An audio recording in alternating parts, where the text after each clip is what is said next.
Okay, so I'm thinking about teaching all the standards. We have done most of them already, but I'll be leaving some of them. Maybe I'll bring them in revision. I will not teach government grants.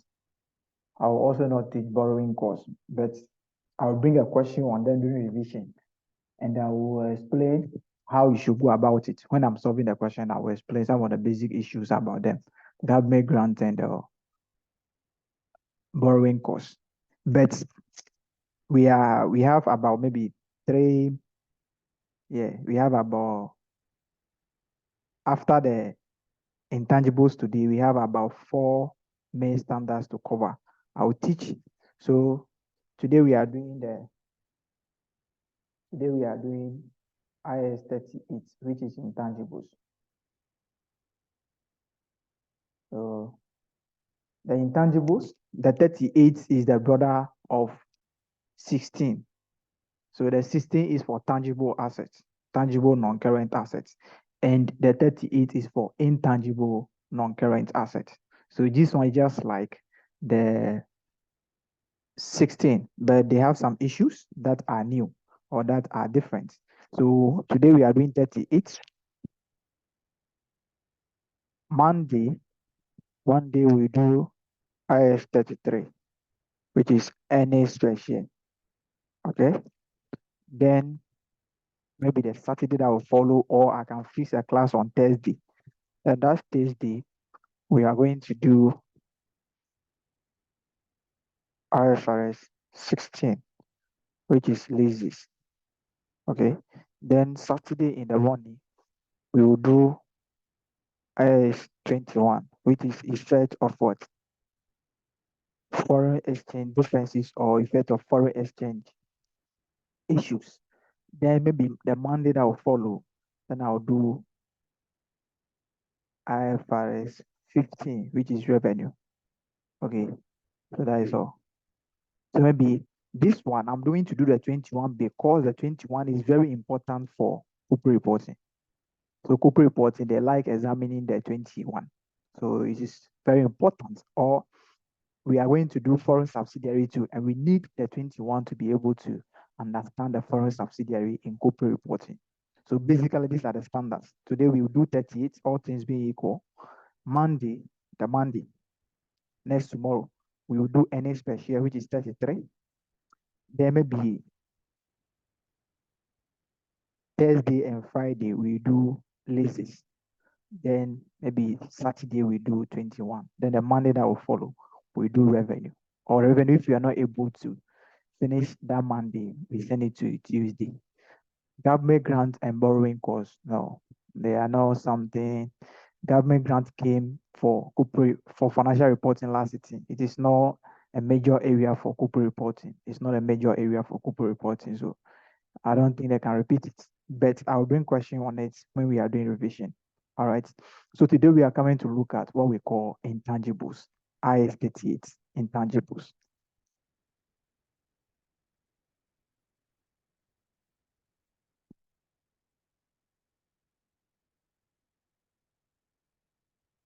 Okay. Intangibles, non-current assets. So if they say intangibles, non-current asset, what comes to mind? And what are some of the examples? What are some of the examples? Intangibles, non-current assets.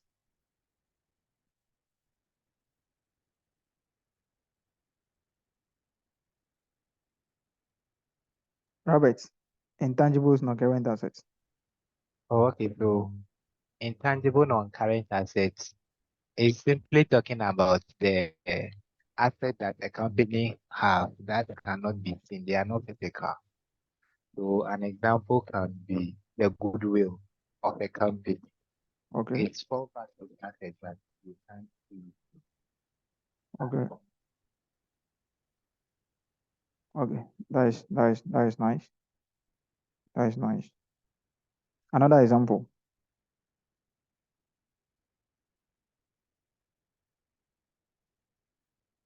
Can someone give us another example? Patent. Okay. Patent will also be an example, typical example of that. Okay. What else?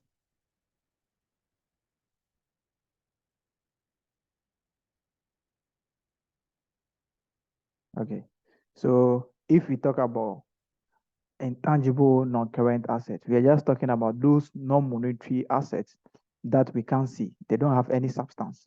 We cannot see them, we cannot feel them, or we cannot touch them. So those are what we are calling intangible. They exist, but they don't exist in what? In physicals. We can't see them. They have no physical substance. They have no physical substance. They have no physical substance. And the standard says that they should be identifiable. They should be identifiable. Identifiable means that they should be separable from what? Other assets. If you are saying that you have a patent right, can a patent right be sold separately from other assets that you have? If yes, then we can say that that is an intangible. So they should be identifiable. Identifiable means that they should be separable. The separable means that they can be sold in a single transaction. They can be sold separately from other assets that you're having. If you have a copyright, can you sell the copyright as a sole item to someone else? Yes, you can do that. If you can do that, then a copyright is an intangible asset. It's an intangible asset. But if that particular asset cannot be sold individually or cannot be sold separately from the company, then we say that that is not what? That is not an intangible. Example will be a goodwill. Okay, you are talking about the location that you are operating, the location that you are operating. The employees are giving you what? Are giving you an advantage over your competitors. So that is a form of goodwill. But the issue now is, can you sell the location without what? Selling the business itself? That is a question. Can you sell the location without selling the business itself? No, you can't do that. So in that case, that particular good name that you are having as a result of the location and then the result of the employees, the staff that you have, you cannot recognize it because it is not identifiable. It cannot be separated from the normal business operations. So the standard prohibits what? Recognition of internally generated what? Goodwill. The internally generated goodwill is the location, the employees that you have, which you cannot sell in a what? In a separate what? Business transaction. Can you sell your employees? No. Can you sell the location without selling the business itself? No. So it should not have a physical substance. We cannot touch them, but they should be identifiable. Identifiable means that they can be sold separately. They can be sold as a single item. They can be sold as a single item and they can be sold separately. That is what we see, the identifiable. It should be identifiable. Sometimes it might not be separable. You cannot separate it from the business activities, but it should arise from what? A contractual what? Right. You can buy it. You can buy the intangibles yourself. You can buy the intangibles yourself. So if you buy it, since you are paying for it, you can recognize it as what? As an intangible, because there is a monetary value there. You can trace a value to it. The cost of the intangible can be measured reliably, so you can recognize it. So you see something that is an asset, but it does not exist in physicals. But the question is, can this particular item be separated from the normal operations of the business? Can we sell it in a transaction that we are not going to sell anything about the business? Can that particular intangible be sold as a separate item? If yes, then we can recognize that as an what? As an intangible. As an intangible. So I have given examples of intangibles there, where we say goodwill acquired in a business combination. We only use a goodwill acquired in a business what? Combination. So internal generated goodwill, the location of the business, the relationship that you have with your customers. No, those things cannot be sold without what? Doing anything to the business. You are going to sell the business together with these things. So the person who is coming to buy the business will be the person who will pay for the relationship and also the location. So that particular person will recognize that goodwill. That is why you will not see a subsidiary recognizing a goodwill in its books. But the parent will recognize what? A goodwill, because the parent is now paying for the location. The parent is now paying for the location, paying for the intelligence of the employees, or paying for the relationship that the company has with its customers and also the suppliers. So we only recognize what? A goodwill, acquired goodwill acquired in business what? Combination. The standard prohibits what? Recognition of what? Internally generated what? Goodwill. If you have your IT people have now what? They have designed a letterhead. They have designed a letterhead, and you didn't pay anything for the letterhead. You didn't acquire any other items to go into the letterhead. They just designed the letterhead for the company. You can see that the letterhead is an asset to the company. It's an intangible asset to the company. But can the company recognize this particular letterhead as an intangible? No, they can't do that, because the letterhead was designed by an employee, and the employee is part of the work that he's doing. Designing of the letterhead is part of his work because he's an IT person. We pay him for that. So what he's doing is part of his work. He's just doing his normal duty. So we cannot do anything. And the amount that we pay for the letterhead cannot be distinguished from the amount that we are paying to him as a salary. So which part of the salary is for the letterhead and which part of the salary is for this? So we are just paying him for his normal duty, and the amount of the letterhead cannot be what? Differentiated from the salary that we are paying to the person. So we cannot recognize the letterhead as an intangibles because we cannot put a reliable amount on it. But if the letterhead should be designed by an external party, we are going to pay the person. So paying the person, we can confidently say that, okay, the amount that we have paid to the person is the amount that we have acquired the letterhead. So we can recognize the letterhead as an intangible and amortize it over the number of useful life that we think that the letterhead will be with the company. Yes. Or if the letterhead is, we assume the letterhead is going to have an indefinite useful life, then we test for impairment annually on it. So you have to be very important when you want to recognize an intangible.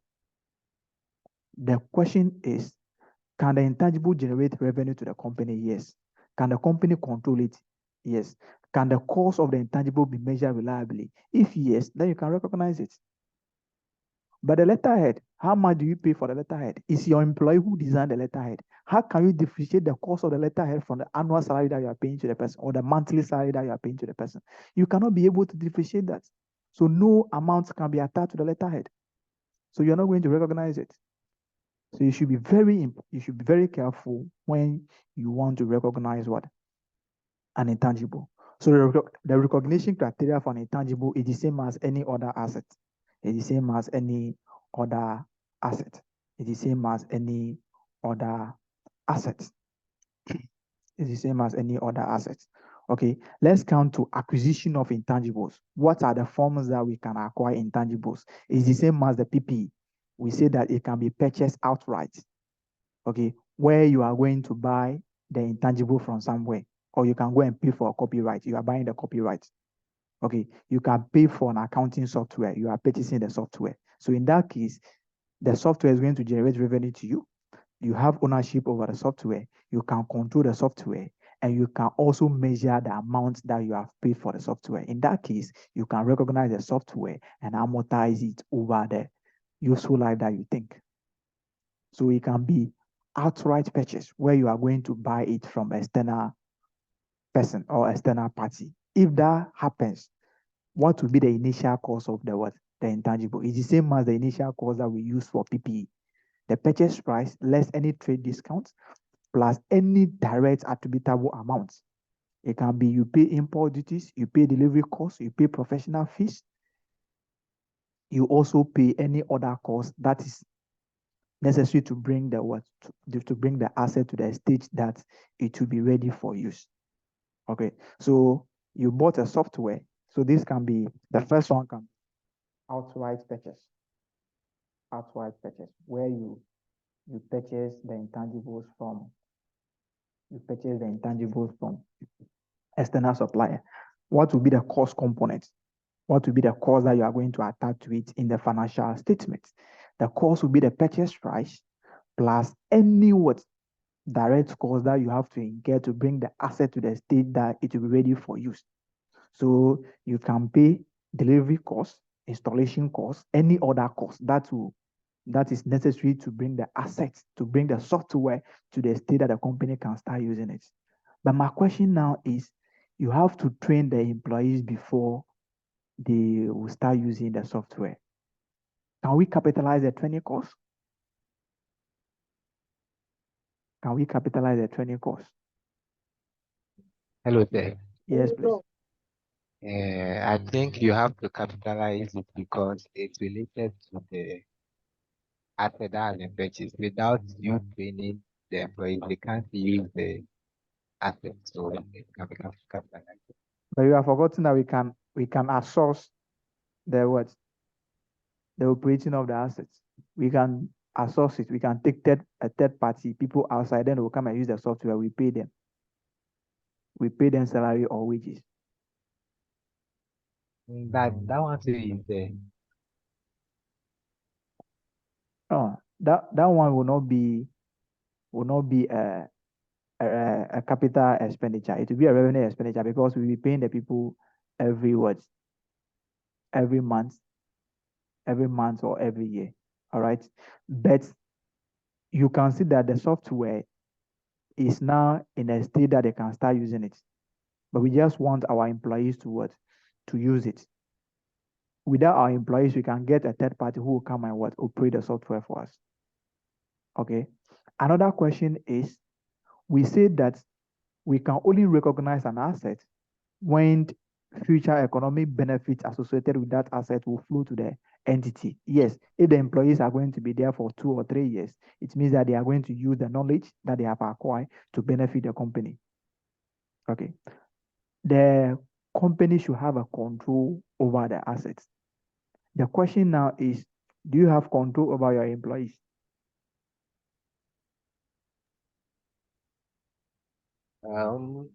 I would say partly, but not 100%. So explain the partly for us. Why do you say partly? Partly because currently, because they are employees of the organization, you have control over them. But if they decide to leave, you have your control ceases to exist. So the question now is, after training the employees for 2 weeks, all of them have decided to leave. What are you Then, capitalizing the training course for? then for that, you have no control. Okay. So training course should not be capitalized on this condition.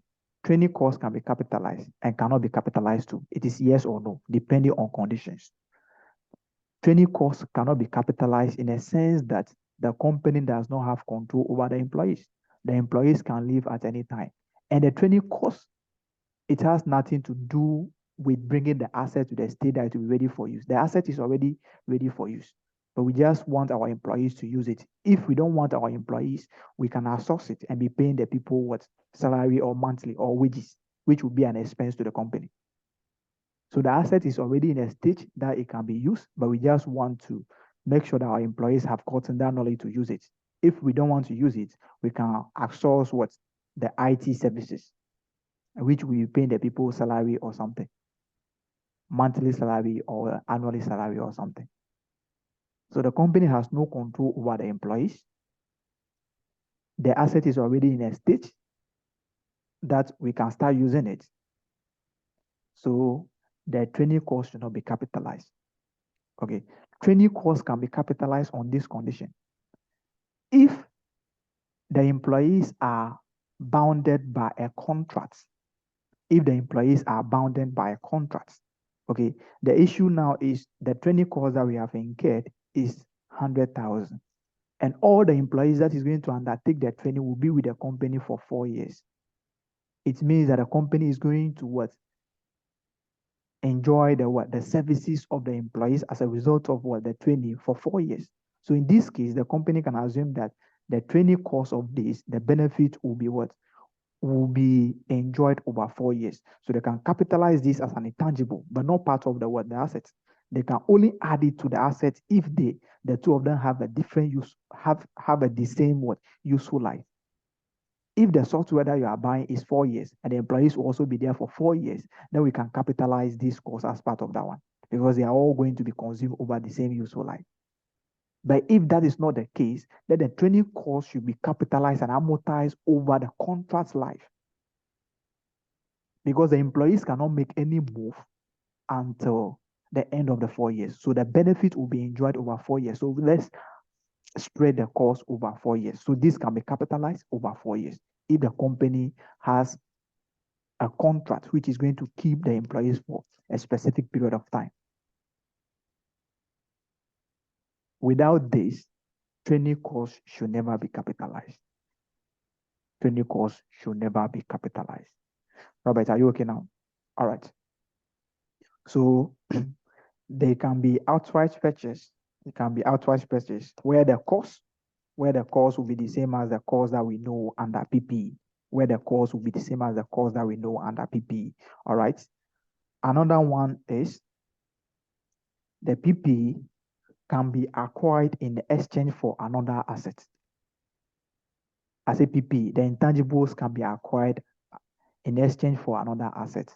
So the question now is, all right, let me ask this question before we go. Okay. If you buy a computer, if you purchase a computer, you need the Windows, the operating Windows for you to use the computer, isn't it? Yes, please. Okay. So, but the computer will be what? How would the computer be classified? Will it be tangible or intangible? Tangible. The computer will be tangible, isn't it? But the software, are you going to classify the software as intangible? Yes, please. Why do you think it should be classified as intangible?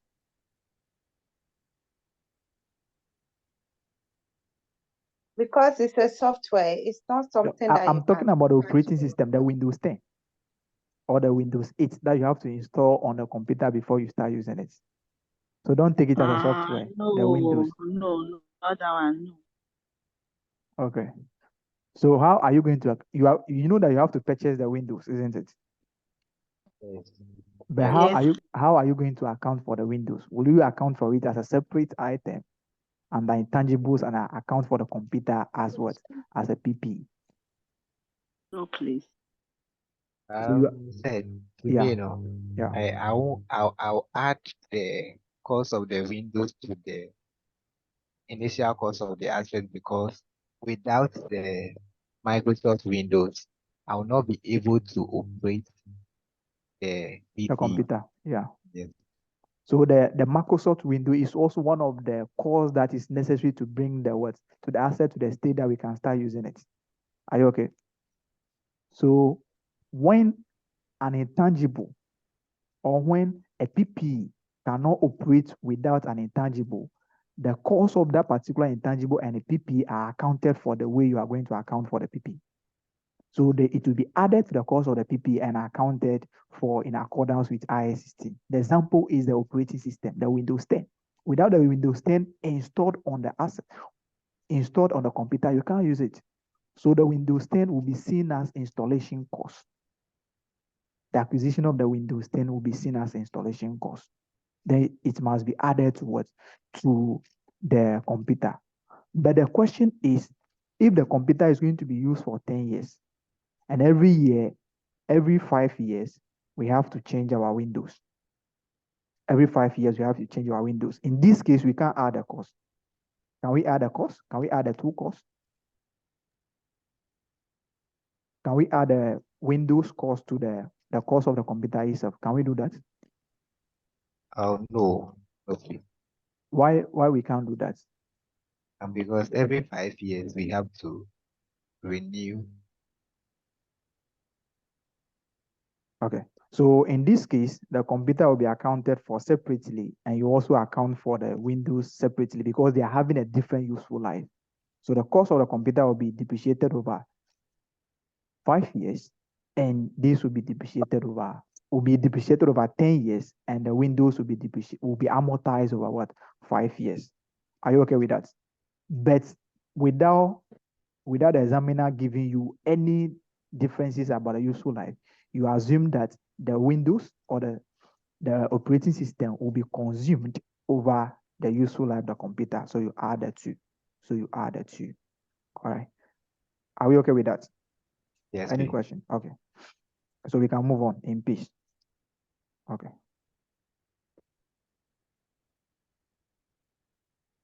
Let's come to the second one. The second one, I said that it can be in exchange transaction. It can be in an exchange transaction where I have Tally software, but I need what? QuickBooks. So someone is having a QuickBooks and the person needs what? That person needs Tally. I have the Tally, but I also need a QuickBooks, and the person is also having the QuickBooks. So what we do is that I'll give you the Tally, then I will take the what? The QuickBooks. But the question now is, what value are we going to measure these amounts? Okay. The issue now is, if you have a shoe, which is 5 million, before you are going to give this shoe for me to take something in return, you have to make sure that what you are going to take in return is also 5 million, isn't it? That will be the case, isn't it? All things being equal. Yeah. All right. Yes. So what will happen is that the QuickBooks that you'll be taking, the QuickBooks should be measured at the fair value of the Tally. So what is the Tally? What is the software of your Tally? What is the fair value of the software that you have? It is 5 million. So it means that whatever you are going to give this for should also be the same as 5 million. Even if the QuickBooks is 4 million, you recognize it at 5 million, because you can't give something which is having a value higher than what you should be taking. So it should be measured at the fair value of what you are given. But if these two lacks a commercial substance, or the question will say that they lack a commercial substance, or the fair value cannot be determined. If the fair value cannot be determined, then the QuickBooks will be measured at the carrying value of the Tally. Will be measured at the carrying value of the Tally. If the fair value cannot be determined, or the transaction lacks a commercial substance, then we should use the carrying value of the asset that you are giving out. But if they have a commercial substance and the fair value can be determined, then we use the fair value of the asset that you are giving out. We recognize the asset that you are receiving at the fair value of the asset that you are giving out. That's how we do. And if you are going to incur any cost to bring that particular asset to where you need it, then that cost will be added to the fair value. So maybe delivery cost or any other cost that will bring the asset to the state that it is ready for the use, you have to add it to the fair value. Are we okay with that? Sometimes it can be non-exchange transaction, where you are giving the thing out without any consideration. So in that case, what will happen is that you are going to assume that you have sold the assets, which the full amount will be a loss, because you are giving the thing out freely. So you assume that you are selling it, and that will be a loss. Sometimes the question can also say that, okay, you are going to give the asset, the Tally, which is 5 million, in addition to 2 million to get your QuickBooks. So in this case, the QuickBooks will be measured at 7 million, because the Tally is 5 million and you are given additional cash in addition to get a QuickBooks. So what is the total amount? It will be the 5 million plus additional amount that you are paying, and that will be 7 million. But if nothing like this, then the asset that you are receiving should be measured at the fair value of the one that you are given. If the fair value cannot be determined, then the asset that you are receiving should be measured at the carrying value of the one that you are given. Are we okay with that? All right. Let's come to another one, which is the intangibles can be given to us in a form of a government grant. In a form of a government grant. In a form of a government grant. Okay. So the intangibles can be given to us in a form of a government grant. Okay. So the government can give us what? A patent right to produce one particular asset for 5 years. So the government can give us the right to produce a particular product for 5 years or 6 years. All right. The question is, how do you recognize that particular license, or how do you recognize that particular right? Okay. If the fair value of the of the license or the patent right cannot be determined, we use what we call a nominal value. A nominal value. Or the license that you want to purchase. The license that you want to purchase is 5 million, and the government is giving you a grant of 3 million. Okay, it means that you are going to pay only 2 million. So this particular grant will be accounted for as a normal grant. You would like to use the deferred income method or the net worth method because this is towards what? A non-current asset. But sometimes you are not going to pay anything for it. The government will pay everything. The government will pay everything. So the 5 million, since the product that you are going to produce will create a lot of employment for the youth, the government will now help you to acquire the license as 5 million. So at that time, what will you do? You recognize the license at the 5 million, which is the what? The fair value. If the fair value cannot be determined, we use what we call the nominal value. The question will give you the nominal value, which is the face value of the license, which is the face value of the license, which is the face value of the license. The license will be amortized over the number of years that you are going to enjoy that particular right, that particular right. Okay. We also have what we call internally generated what? Intangibles. The internally generated intangibles can also be seen as what? Self-built intangibles or self-built assets. Self-built assets. The company want to develop a website. So it means that they are going to do everything themselves. So the thing is, if you are going to do everything yourself, what is the cost that you have incurred? You can buy a domain, you can buy any other things to bring the software to and state that it will be ready for use. So in that case, you have to put all those costs together and that will form the cost of what? The intangible. But if the cost of developing the intangibles cannot be separated from the cost of running the business itself, which is the brand. You haven't acquired for the brand. You haven't paid anything for the brand. The brand is the operation, how you are operating. So you have now become a household name. That is your brand. You haven't registered a brand. If you have done a registration for the brand, it means that we can capitalize that particular registration as the cost of the brand and amortize it. You haven't paid anything. You haven't paid anything for the brand. And the brand comes as a result of your normal operations. The letterhead that you are having, it is developed by your IT personnel. And that IT personnel is just doing his work. So the cost of what designing the letterhead cannot be separated from your normal operations. You are paying this full salary on monthly basis. And the salary that you are paying them is that particular salary that they are using to do the design. And you are not paying them for only the design. They are doing other IT works, and design is part of them. How do you determine the portion of the salary that is for the design? That is for the letterhead. It cannot be separated. So if the intangible is internally generated and the cost of developing that particular intangibles cannot be separated from your normal operations, we don't recognize it. But the website, if you are developing a website, you are going to buy a domain, you are going to buy a lot of things, you are going to outsource, you are going to take some people from outside, which they will come and do it. Maybe you can use your own people. If you're using your own people, the question is the cost that you are going to incur, is it a cost that is different from the salary that you are paying to your own people? If yes, if it's an additional cost that you are going to incur as a result of what your people working there, maybe they are fully engaged. So them working on the website, it means that they have to do overtime. So you are incurring an additional cost, which is an overtime because of the software or the website. So that particular overtime cost over there is a cost that is directly applicable to the website. But if the salary that you are paying to them and an additional cost that or additional work that they are doing on the software, we cannot measure the additional cost that we are incurring. Then any cost that will be incurred will be seen as the normal cost or the normal salary that you are paying to them.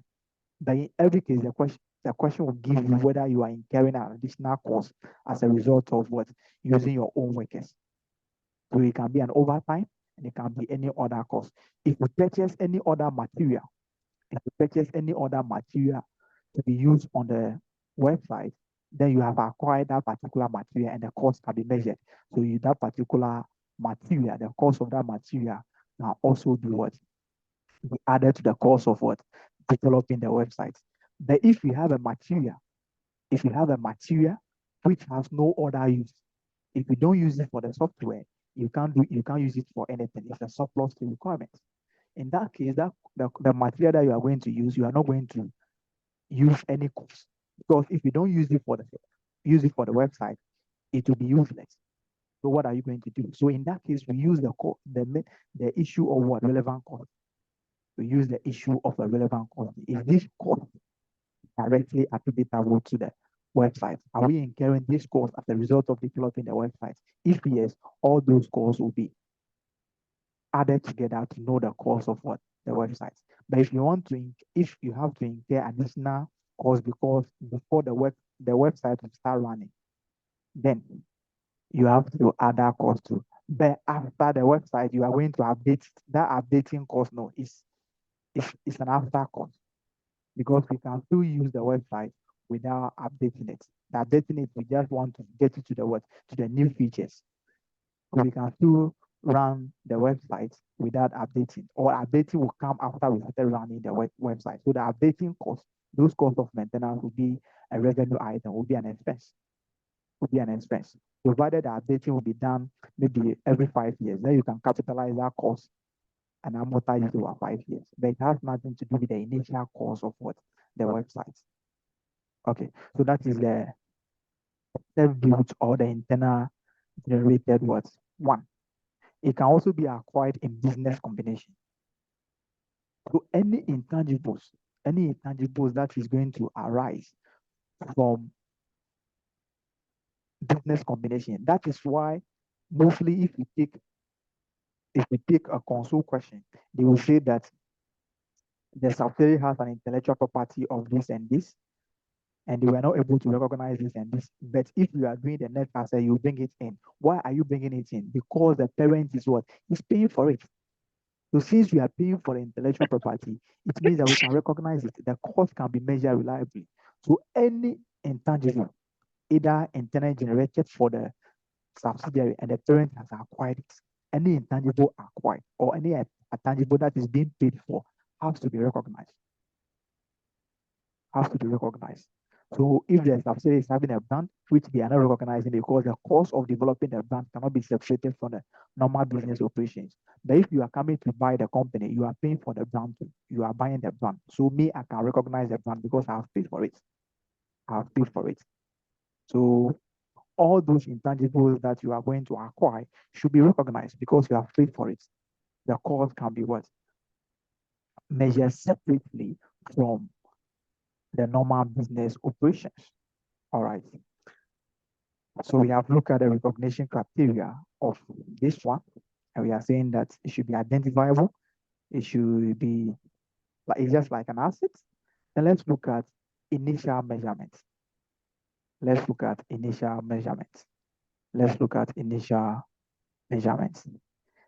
was talking about initial measurement already. If it is outright purchase, it is the purchase price less any trade discounts, add any other cost that you have to incur to bring the asset to the speed that you can use it. So you have to add those costs, delivery costs, installation costs, and all those costs. So that is the initial measurement.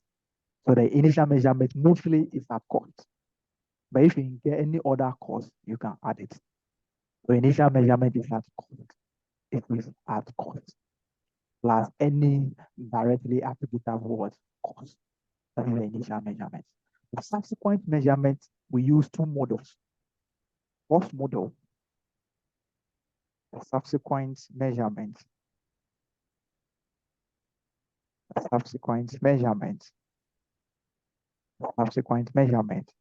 will be either cost model, but basically we use cost model for what? We use cost model for intangibles, okay?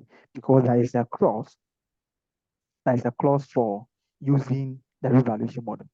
So the the default. Mostly the person can say the company used the default method. The default method is the cost model. All right. So the question now is cost model. What cost model? Cost model is what? The cost of the intangible less accumulated accumulated amortization. We don't say depreciation here. Intangibles, we I amortize them. Okay. So less any accumulated amortization, less any impairment losses. That is the cost model. So the assets will be carried at a historical cost and depreciated. That is the cost model. So it's the same as what? The cost model under PP. If we come to the revaluation model, the revaluation model is the same as the one under PP. But the PP, we don't do what? We don't do the revaluation model based on what? Active market value. Because the asset is what? Is having a physical substance. If we want to sell it, we will not suffer before selling it. But this is an intangible, something that we are not seeing. A software, it can be a useless to requirement. You can decide not to sell it again. Nobody will want it again because it is not going to work well on the person's what machine. Or virus has attacked the what the software. So people will not be willing to buy it. So if you want to use a revaluation model for intangibles, the cost, the fair value should be measured in reference to active markets. If there is no active market for the intangibles, we don't use revaluation model. If there is no active market for the intangibles, we don't use revaluation model. If there is no market that you are going to sell it, we don't use the revaluation model. And we don't use what? Residual value also for intangibles. What? An intangible, at the end of the day, can be useless. Virus can attack it, and people will not be willing to buy it unless you have someone who is willing and who has guaranteed you that at the end of the useful life, I will buy this particular intangibles at this value. In that case, you can use a residual value. But if there is no committed supplier to purchase the intangibles at its useful life, we don't use residual value. So it will just be the cost divided by what? Its useful life. If you want to use revaluation model should be used with a reference to what? Active market. There is no active market. We don't use a revaluation model. So mostly we use the cost model. And the question will tell you whether there is an active market or not. Okay. And okay, we test for an impairment for the intangibles too, all right? Whether cost model or revaluation model. If there is an indication of impairment, we carry out an impairment test on them. But how do we amortize this? Okay, the amortization is done according to the pattern.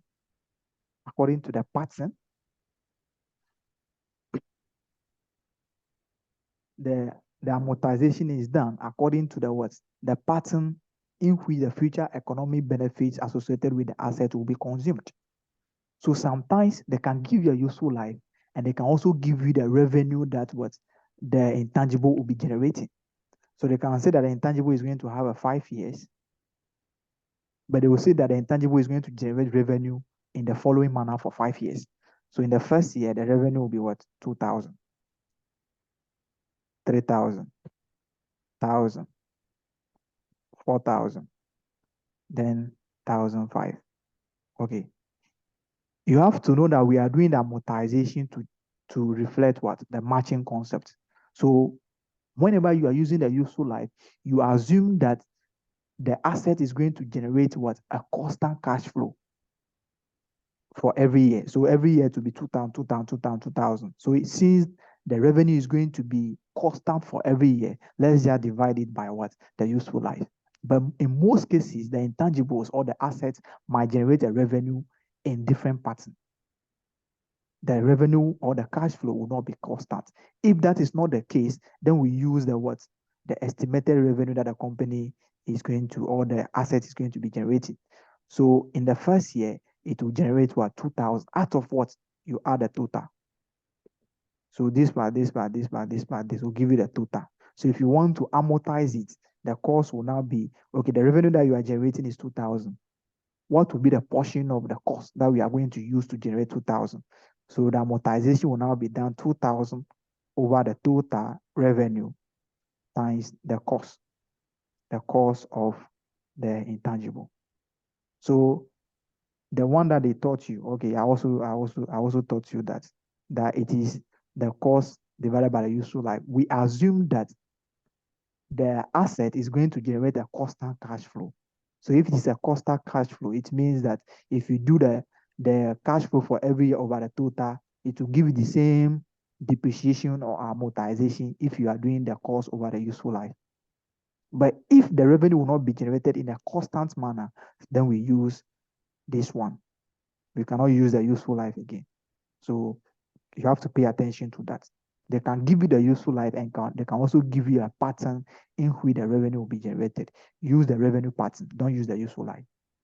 If you're using the useful life, it means that you are charging a higher cost against the revenue that the asset is generating in that particular year. All right. So pay attention to that. It is very important. So I've spoken about the cost model and the revaluation model. If there is an active market, the revaluation is the same as that of PPE.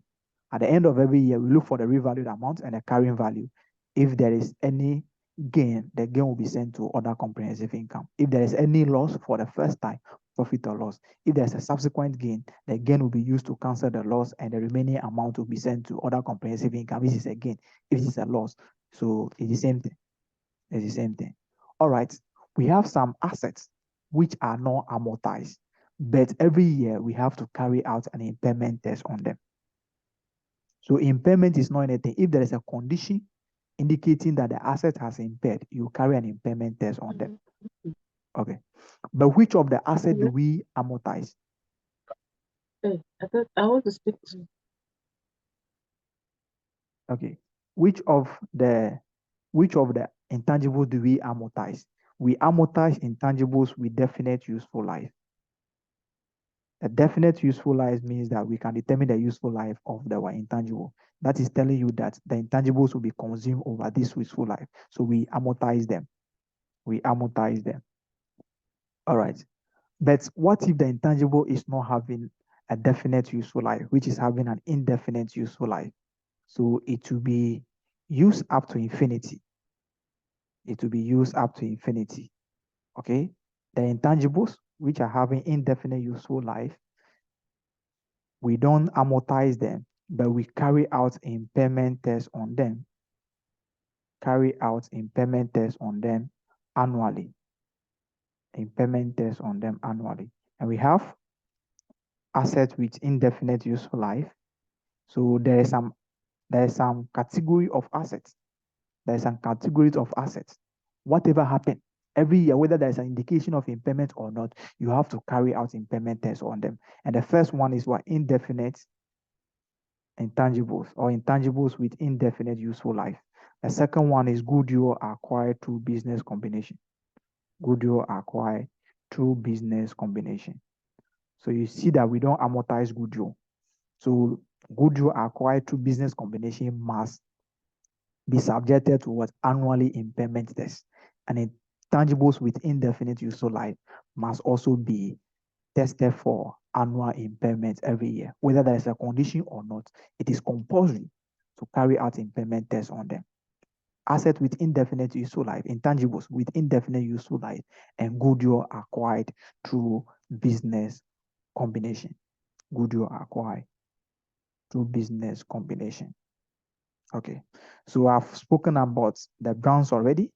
I've spoken about goodwill through internal generated goodwill are not recognized because the cost of developing them cannot be differentiated from the normal cost of running the business. I've spoken about them already. And the goodwill that we recognize is the purchase goodwill. Okay, let's come to what we call research and development. A company may decide to develop a product themselves, or the company may decide to develop a software themselves. So they are going to carry out a research, a survey, They are going to carry out a survey on that. They are going to carry out a survey on that. And after they are okay with the survey, then they will start with the development process. But the question is, which part of this course are we going to what? Are we going to capitalize? Because if we are developing the product, we can sell the product for so many years. So the development cost will also be what?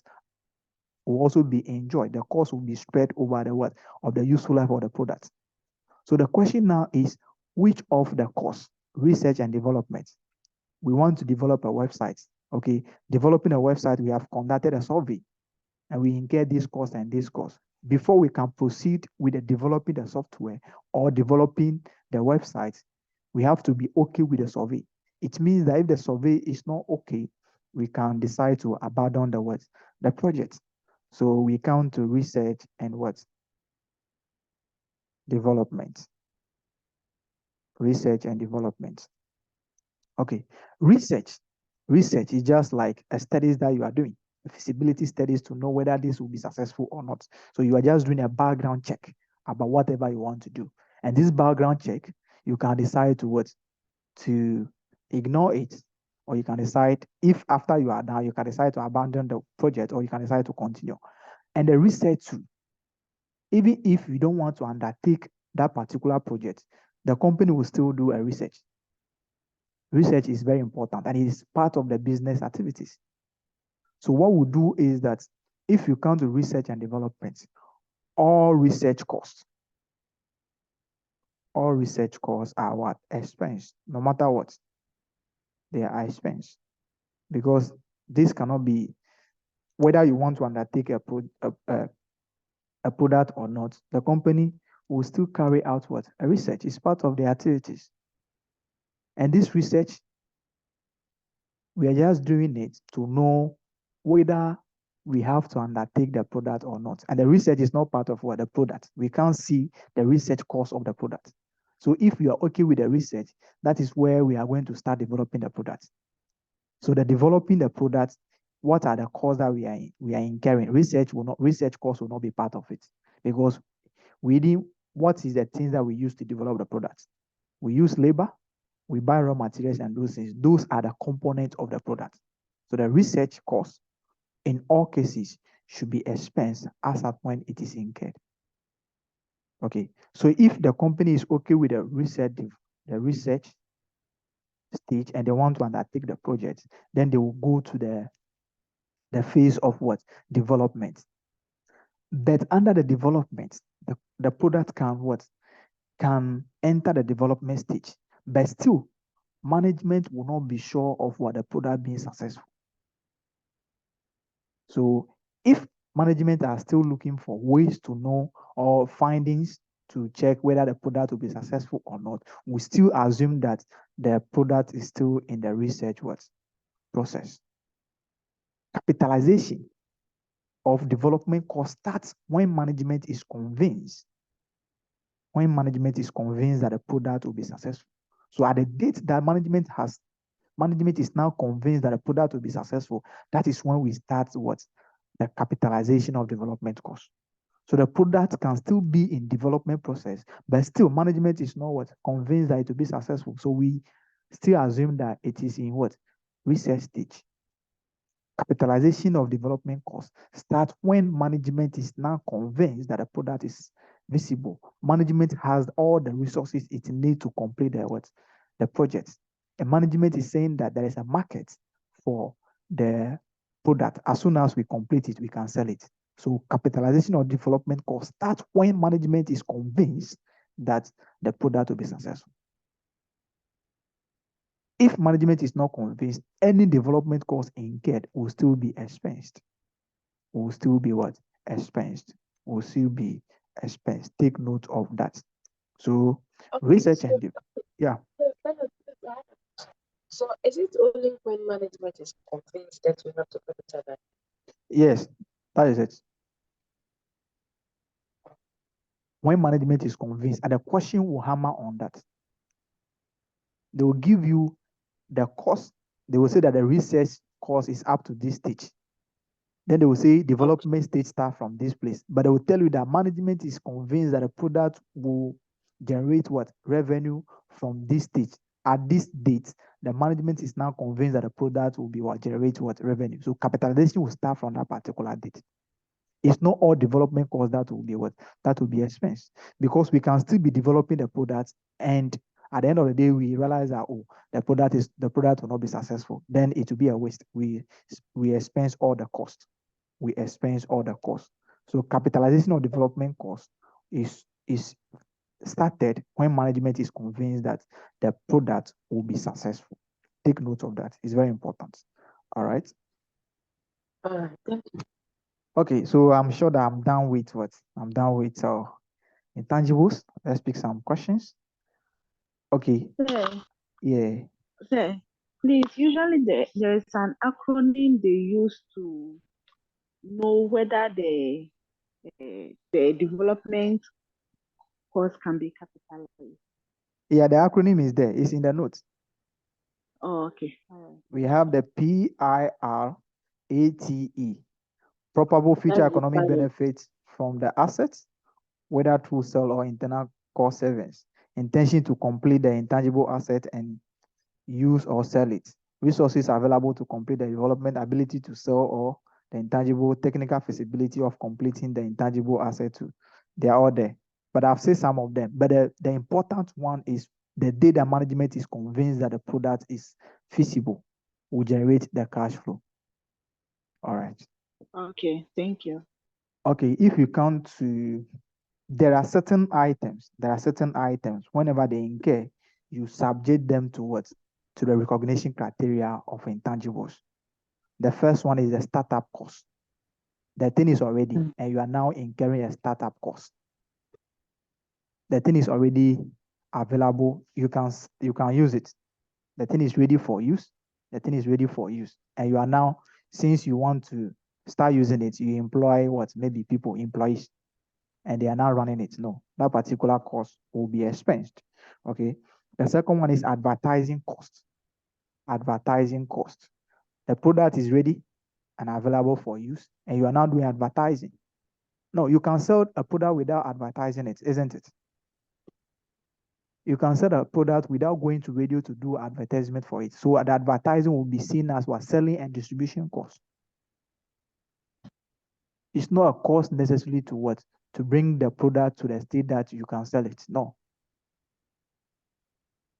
You have developed a website and you are now advertising it. You are now creating awareness. No. The website can be used without creating awareness. So advertising costs, when incurred, should be expensed. Is selling and distribution. Training costs, I've spoken about that already. It can be expensed, it can be capitalized based on certain conditions. I've said that. We also have what we call business relocation costs. If you are taking a business to a different place, it's just like you are transferring. That is not an intangible, or that is not a cost that must be what? Capitalized. It should be expensed. If you prepaid for services, prepayment for services, it should be amortized. It should be capitalized as current asset and amortized over what? Over the period. The question is, you do maintenance for your car every 5 years. So you pay today and the cost will cover 5 years. What will do? You capitalize it and amortize it over 5 years. That is what they are saying. Prepayment is not intangible. Okay. When you dispose or retirement of an intangibles, when you dispose the intangibles, what do? It's the same as PPE. You determine your proceeds, you determine your carrying value, and you find profit or loss on it. So let's solve at least 4 questions. So this is all about intangibles. Okay, this is all about intangibles. When you develop a software and you have to pay a registration cost, when you develop a software and you have to pay a registration cost or a payment cost or operating cost to the government officials or government agencies. The question is, this operating cost, this registration cost that you are going to pay, is it a one-time amount that you are going to pay and that is the end? If that is the case, then you add it to the what? To the cost of what? Developing the what? The website. Because without paying that particular one, you can't use the website. But If this particular cost will be paid every 5 years, then you have to capitalize that particular amount as a separate item and amortize it over the 5 years. All right. We only add those direct costs to the what? To the purchase price of the assets, with the assumption that this is a one-time payment. So we are paying it once in relation to the asset. So this particular amount that we are paying is going to be consumed over the useful life of the asset. But if this will be done maybe every 5 years, then we can't add it. We'll capitalize it separately and amortize it separately. Take note of that. It's very important. The question will give you internally generated what? Revenue. Mostly they can give you that. And they ask you whether the company will capitalize that or not. Or intangibles, where the cost of what? Developing that particular intangible can be measured reliably, they should be recognized. If the cost of you developing a brand can be separated from your normal business activities, then it should be recognized. Because if we are recognizing an asset, we need to put an amount attached to it. But the question is, we can't differentiate the amount that we are spending on a brand and the amount that we are spending to run the business. So what amount are we going to attach to it? So whenever you are given an intangible asset, just ask yourself, can I measure the cost reliably? If yes, has the company have control over this? Is there any control?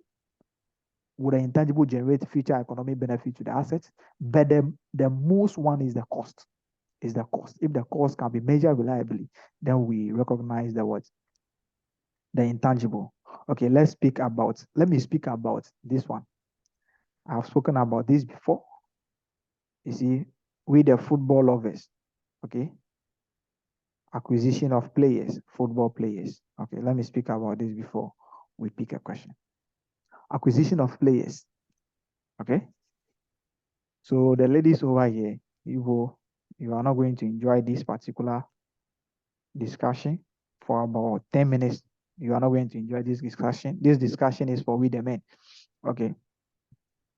You see, we have football clubs like Man City, Real Madrid, Chelsea, and the co. Okay, these companies or these football clubs, before they can operate, they need players. And these players, they are going to buy them from a different club. They are going to purchase them from a different club. So what they are going to do is that they are going to pay what we call a transfer fee. A transfer fee. So maybe the transfer fee is $20 million. Okay, so this transfer fee, after acquiring the player, they are going to sign a contract with the player. They are going to sign a contract with the player. So the player will agree that they will be with them for 5 years. It means that this particular cost, which is 20 million, they will be used to generate revenue for what? 5 years. So the cost will be incurred over 5 years. But the question is, the club can also pay what we call agent fee. So this agent fee, without paying the agent fee, you can't acquire the player. You can't get a player because the players have what? Agents. They have representatives. So whenever you want to, you can't speak to the player directly. You speak through the agents. So before you can get a player, you have to pay the agent fee. So we paid an agent fee of 1 million. This agent fee will also be capitalized because without the agent fee, we can't get a player. Unless the player is not having what? An agent.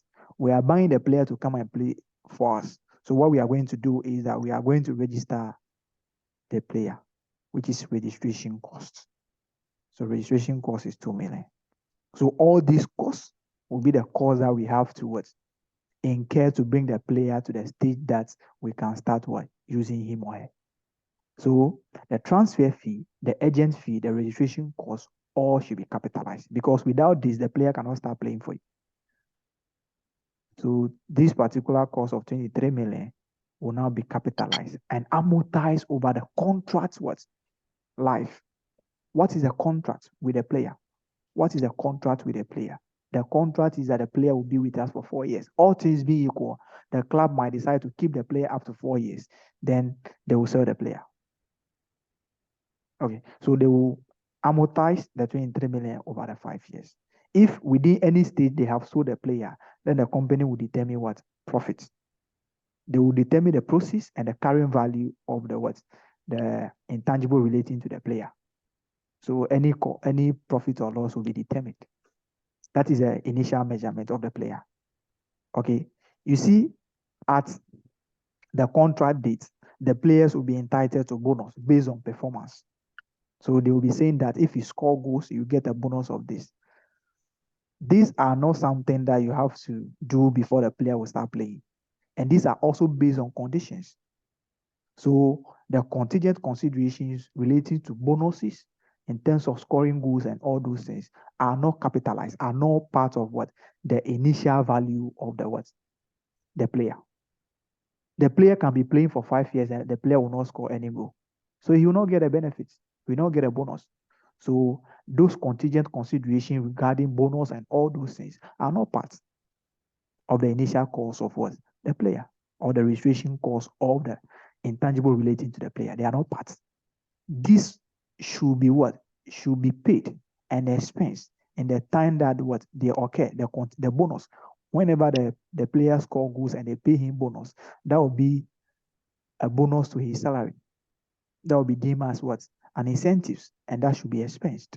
It should not be capitalized, even if we can determine that particular amount. What if the player plays for 5 years without scoring any goal? What will happen? No. So the initial cost, the initial measurement is a transfer fee plus agent fee plus registration cost. Subsequently, what will happen? Hello. Yes, Ian. So what will be the effect if provision is made? Let's say I have a striker. I know this striker, by all means, he will score a goal. Can't I make provision for these bonuses?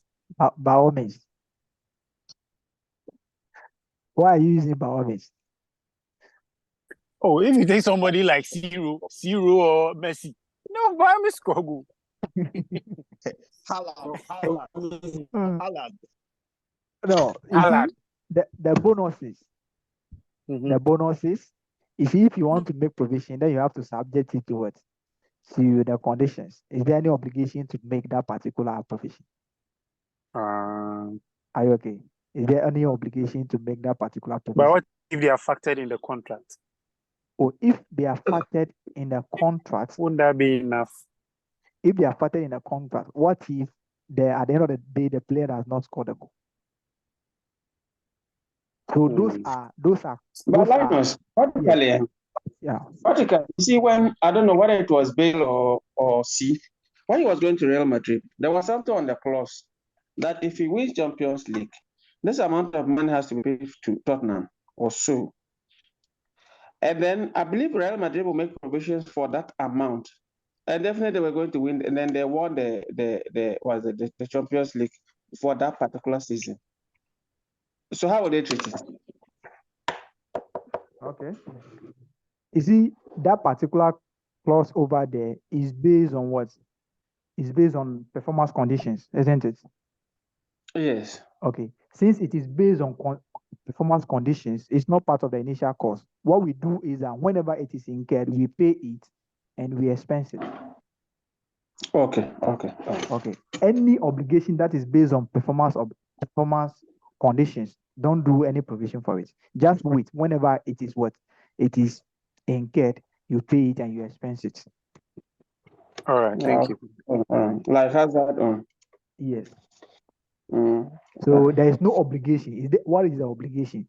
But if the company can say that, okay, whenever we make this particular, or whenever we put this particular clause in a contract of a striker, we normally pay. So in that case, it means that we have enough experience. We have something to show that this is why we are making the provision. Because based on our past experience, we always end up paying for this particular consideration. So in that case, we can do that. All right. But if you don't have any past experience in relation to that, and there is a legal obligation that any player that is coming from this particular country, a provision of that should be made.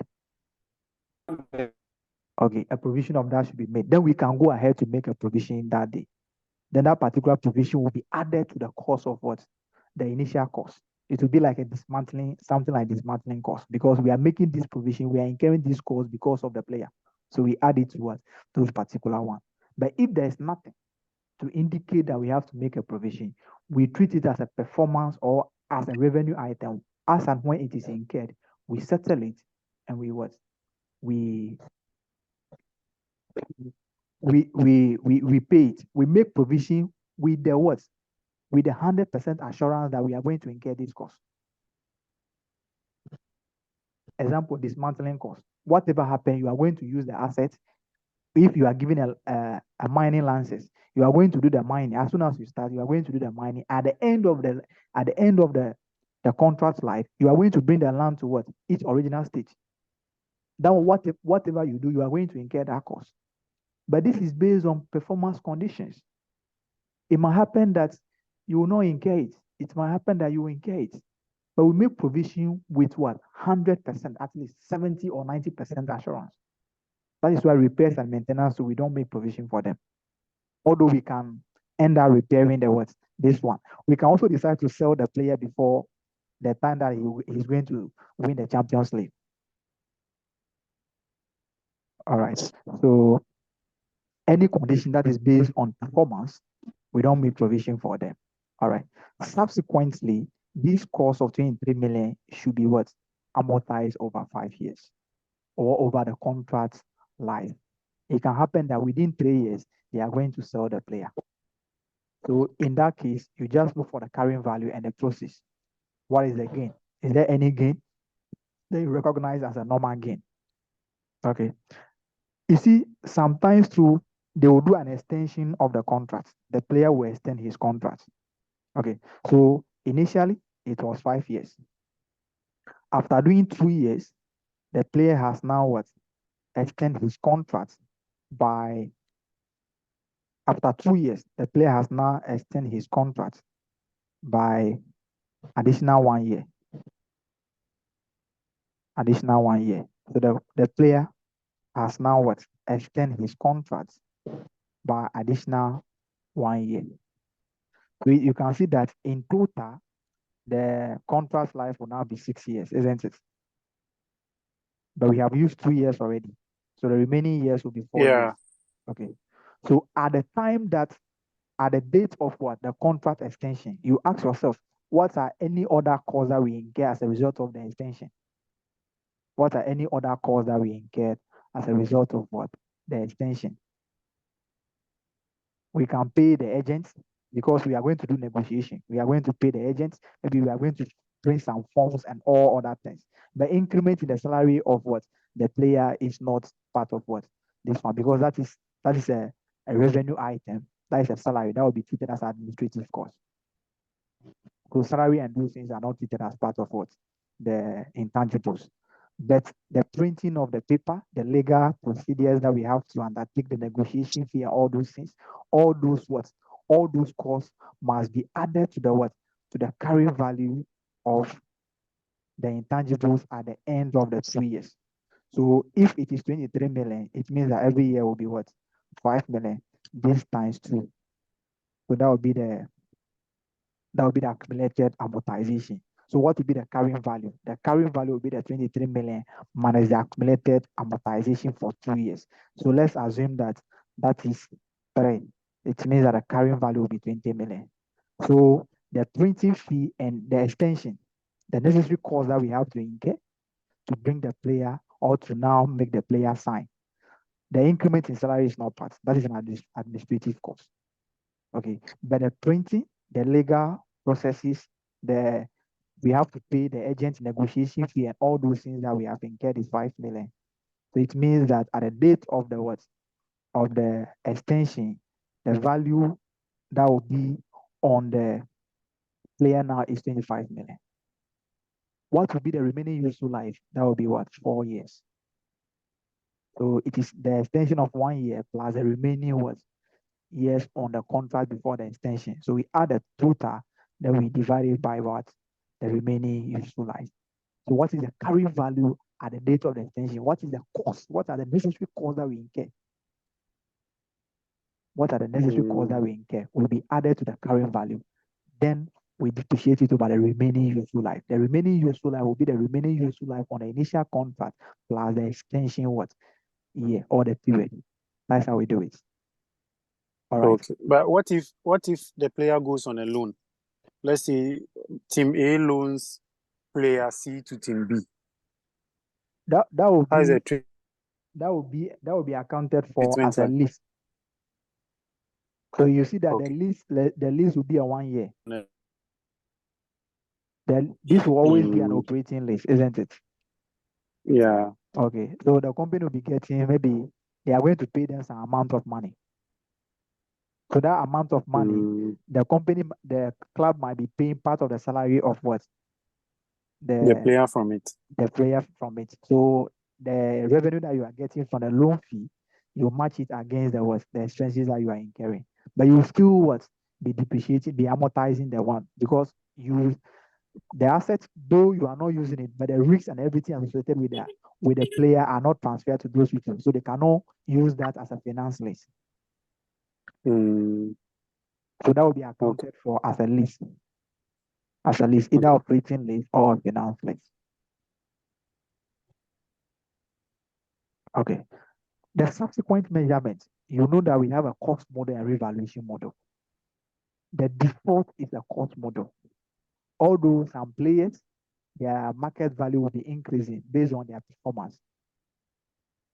But what if the player is deemed surplus to requirements? So ideally, the players are being carried at cost model. Although some of them, their market value will be increasing based on performance. No, we are not okay with that. We are just interested in the amount that we have paid to them over the remaining, or over the contract life. Over the contract life. Subsequent measurements, we can also test for impairment on the player if there is an indication of an impairment. Okay. The impairment will come as a result of injury.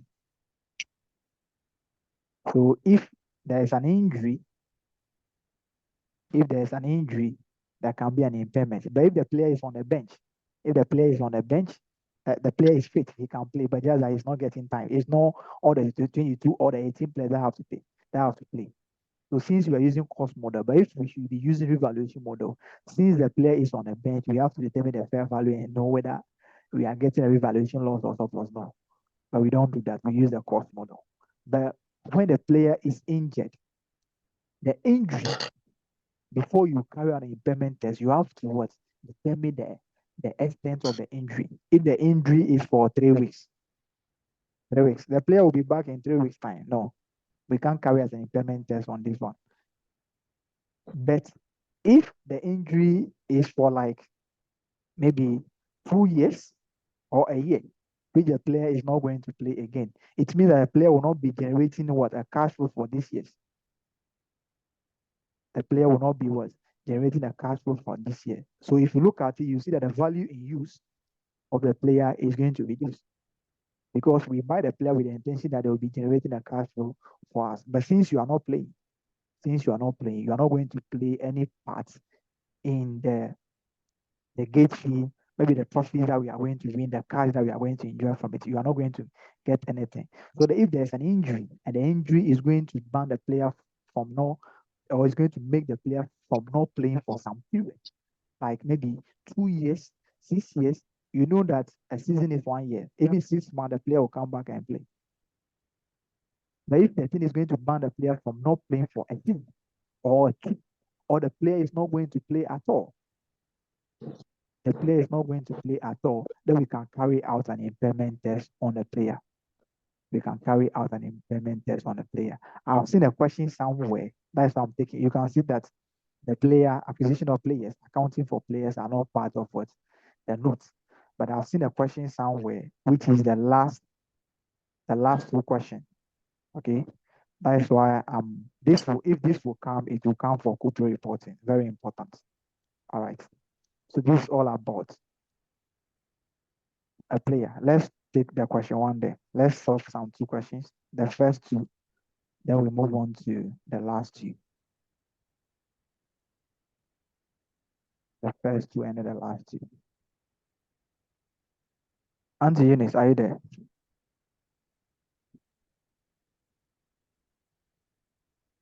So the question one. Yes, please. Tutorial question one. Tutorial questions one.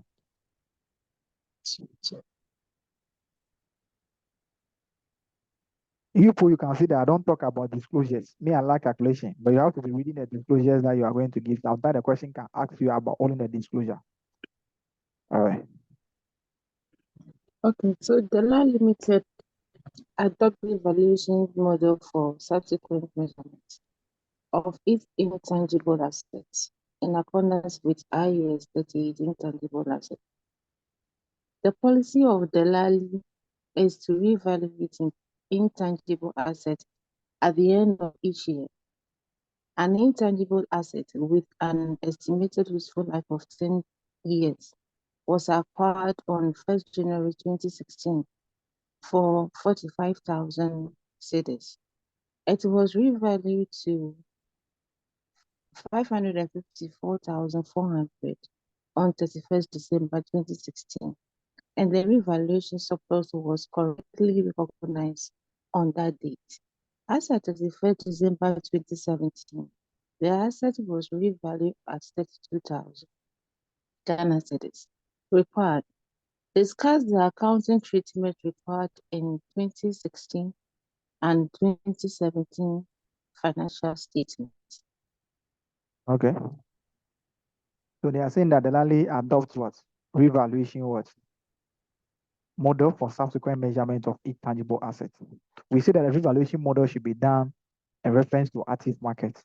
But this one, since they didn't see there is an active market, but they have told us that the company has done a revaluation already and they have accounted for the revaluation surplus. It means that there is an active market. It means that there is an active market. Okay, let's now look for this. Okay. An intangible asset with an estimated useful life of 9 years was acquired on what? 1st January 2016 for what? 45,000. It was revalued to 54,400 on 31 December 2016, and a revaluation surplus was correctly recognized on that date. As at 31 December 2014, the asset was revalued to 32,000. So the asset was bought on which date? Acquisition date is what?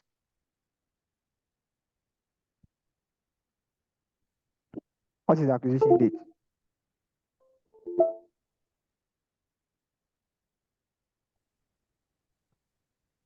What is that? Acquisition date is January 2016. January 2016. Okay, the first revaluation date is what? December 2016. Okay. So December 2016. That is 1 year after what? The acquisition. After acquisition. So let's determine the carrying value. What we need for revaluation surplus is carrying value and the revalued amount. Our carrying value will be the cost of 45,000 divided by what? 9 years. Am I correct? 9. Yeah. No, that will be our amortization, isn't it? Yes. Not the carrying value. So let me put the carrying value.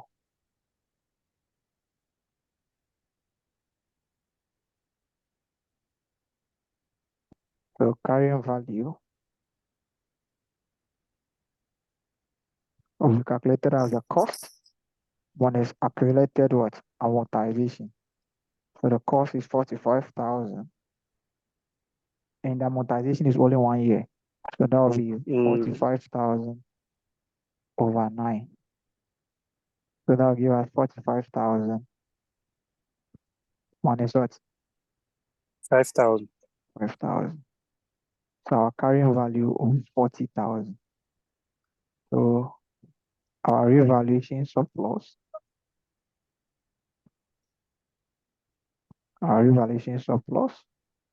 will be the revalued amount minus the carrying value. And the revalued amount is 54,400 minus 40,000. How much are we getting? 14,400. Okay. The revaluation surplus will be 14,400. 400. So for this year, 2015, our profit or loss, we are going to have amortization expense of 5,000. Am I correct? Yes. Okay. Other comprehensive income will be what? Revaluation 14. surplus Yeah. of 14,400. Are we okay? Okay, let's count 2017.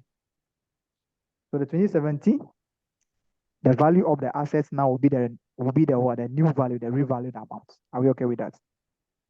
Okay. Yes. And this value will be used for how many years?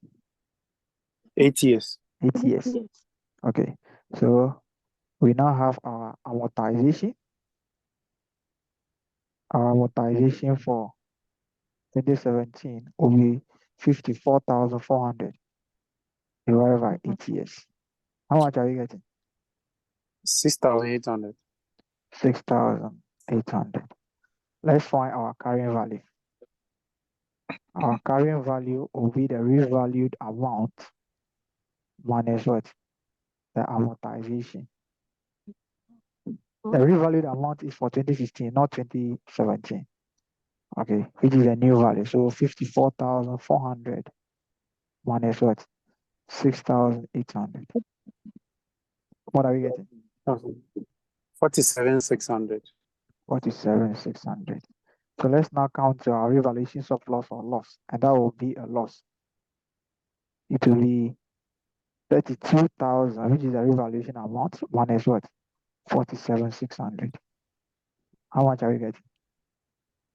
15,600. 15,600. So 2017, what we are going to have is profit or loss. Profit or loss will be amortization expense of 6,800 and a revaluation loss of 15,600 minus 14,400. Do you know what I'm doing? 15,600 minus 14,400. Yes. Okay. The 14,400, we are coming to cancel it in other comprehensive income. So, but the loss is higher than the previous gain. Okay. The loss is higher than the previous gain. So the difference will be what? What will be the difference? Difference will be 1,002 also. Yeah, 1,002. Okay. 1,200. So if you count to other comprehensive income, we have a revaluation surplus Loss. of 14,400. We'll come and cancel this. So 2016, statement of financial position for 2016, we are going to have an intangible asset of 54,400. That is the revalued amount. 2017, we have an intangible of the new amount, which is 32,000. Are we okay with that? Yeah. Okay. Let's move on to question 2. Then we pick the last 2 questions.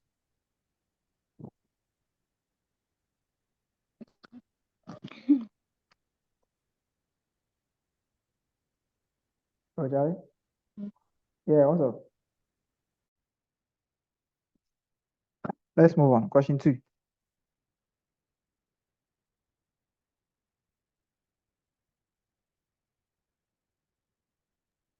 Dempsey's year end is 30th September 2014.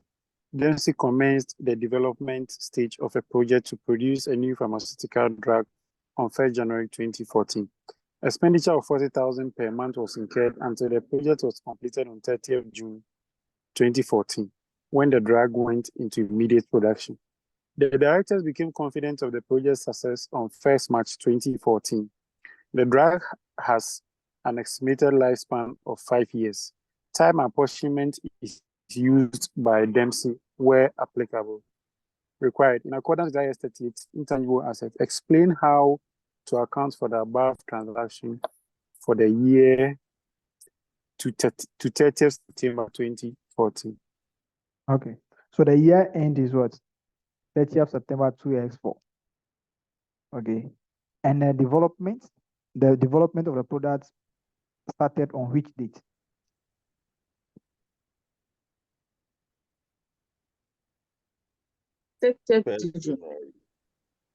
Is what? January 1st. Okay. So year end is 30th September 2x4. The project started on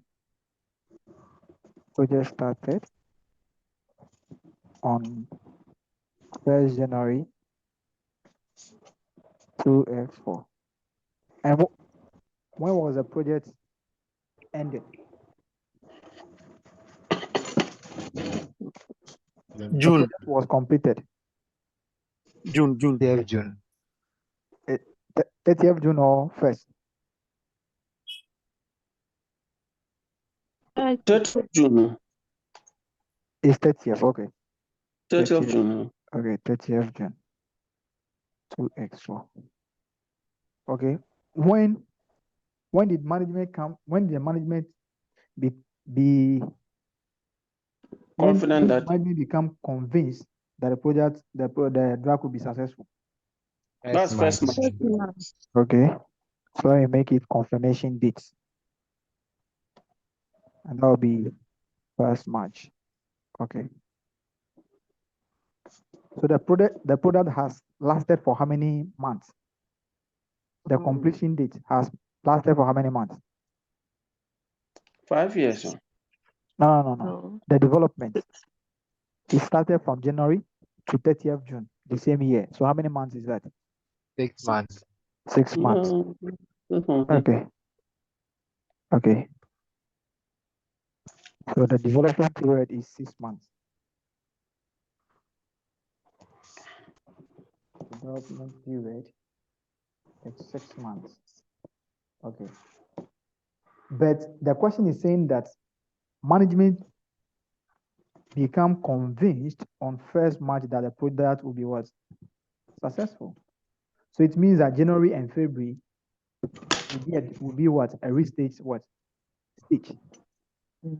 Capitalization will start from 1st March to the end of what? The completion date. So the first 2 months, which is January and February, how much will be that? It will be 2 times, is it 40,000? Yep. Okay. So 80,000 will be what? Expense. Because this will be seen to be a research what? Stage. Because during these months, we are not sure whether the product will be successful or not. But the capitalization will start from what? March to what? June, which the cost will be 4 times what? 40,000. Are you okay?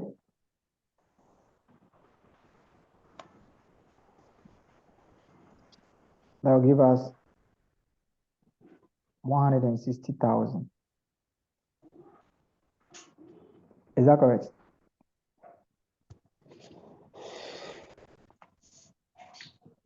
Is the 160 correct? Yes, 160 is correct. Okay. So the project was what? The project was completed on 30th June. And the question says that was put into immediate what?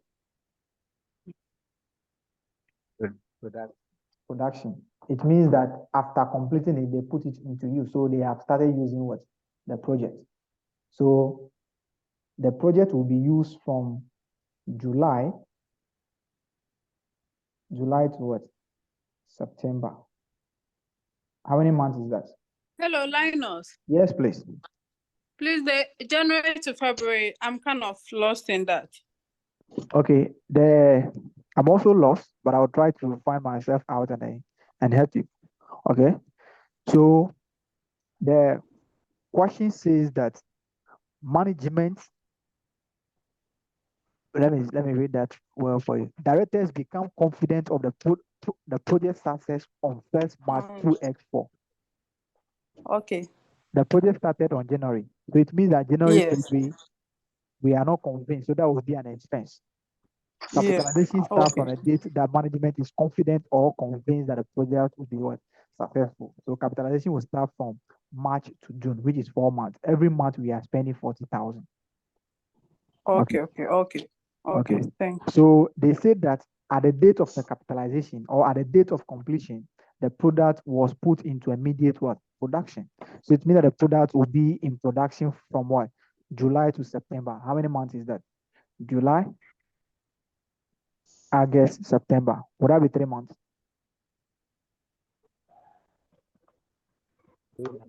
Yes, 3 months. Yes, Okay. please.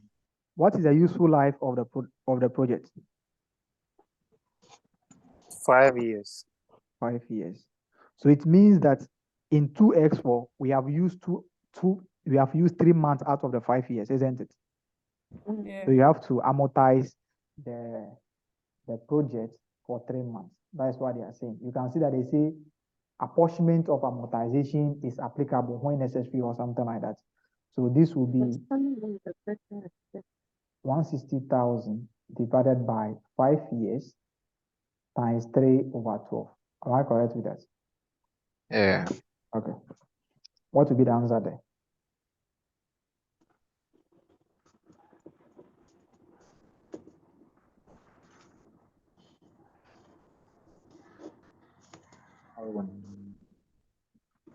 $8,000. It will be what? 8,000. 8,000. So profit or loss, we have amortization expense. Amortization expense of what? Of 8,000. Then we have a research expense, which is the first 2 months, which is 80,000. Are you okay there? Yeah. Statement of financial position. We have development projects, or you can name it intangibles, which will be 152,000. It will be shown at the carrying value, which is 160 minus the 8,000. All right. That is all. That is all. Which one I want us to look at? Which one I want us to look at? Let's look at the last two.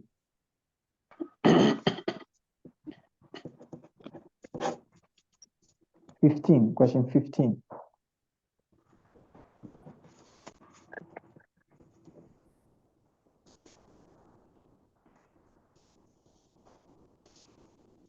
Players' registration contract costs are shown as intangible assets and are initially recognized at fair value of the consideration paid for their acquisition. However, subsequently, players' contracts are often renegotiated at a cost. Also, players' contracts may contain contingent performance conditions where individual players may be paid a bonus based on their success in terms of goals scored or the success of the football team as a whole. The bonuses represent additional contract costs. For impairment purposes, Leria Co. does not consider that it is possible to determine the value in use of an individual player unless the player were to suffer a career-threatening injury and cannot play in the team. Players only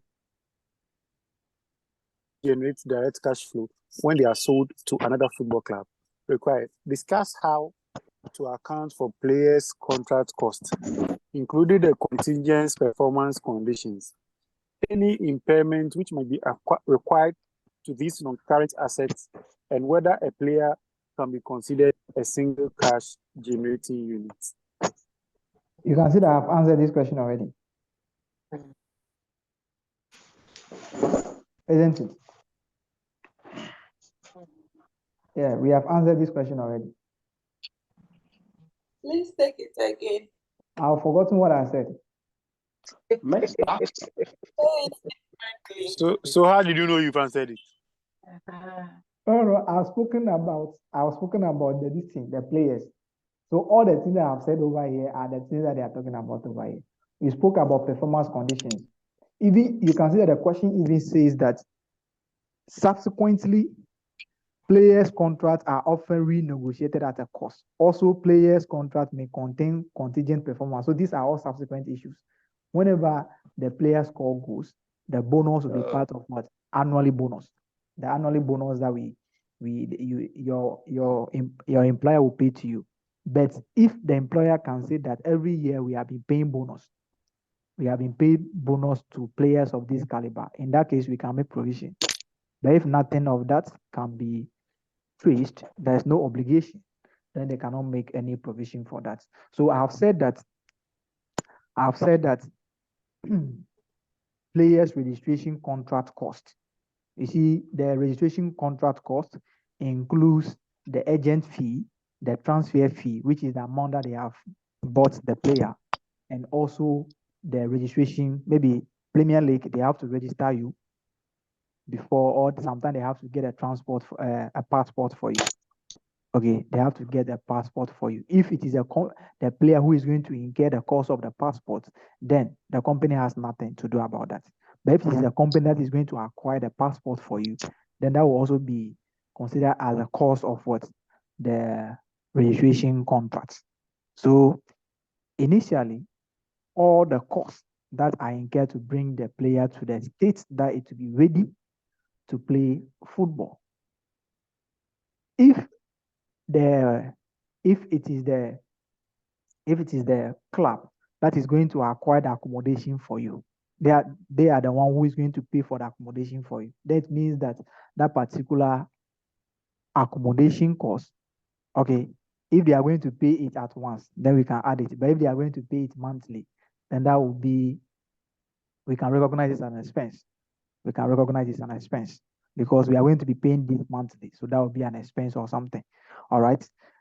But any other cost, which is a transfer fee, the agent fee, the registration cost, maybe the club has to get your passports, all those costs will be added. Okay, but the passport will be renewed every year. So if the passport is going to be renewed every year, the passport cost will be an expense because it's something that we are going to be doing every year. Or if the initial cost of getting the passports is just a fixed amount, then we can add it. Any subsequent renewal will be treated as an expense. But those passports, it is the player who is going to acquire it. So the cost that you can capitalize and amortize over the contract is the transfer fee, the player registration fee, and then the agent fee. That is the initial measurement. And this cost will now be amortized over the contract life. So subsequently, I've spoken about contract extension. The contract extension is a renegotiated cost that they are talking about. So whenever there is a contract extension, we ask ourselves, what is the remaining balance on the assets relating to to the player? So we have acquired a player for 5 years and the cost is 25 million. It means that every year we are going to expense 5 million as an amortization. At the end of the second year, we have renegotiated with the player and extended his contract by 1 year.